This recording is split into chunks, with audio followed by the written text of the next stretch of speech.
How to copy and share your Instagram link. Hi everybody, welcome back to our channel. So in today's video I'll simply guide you through the steps on how you can copy and then share your Instagram account link, so make sure to watch the video till the end.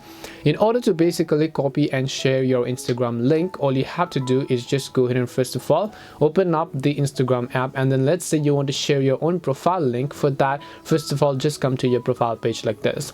Now once you come to your profile page, this is my profile page. Let's say I want to share the link. Here you'll find a section where it says share profile, so you want to make sure to just tap the share profile button, and as you do that, here you can choose to share with the QR code and then send it them to your friends, or you can just tap the share profile here and then select any social media app and then copy the URL, or you can directly copy the link from here by tapping the pin like icon. Next time whenever you send this link to somebody else, when they tap on the link, they're going to be redirected to your page over here.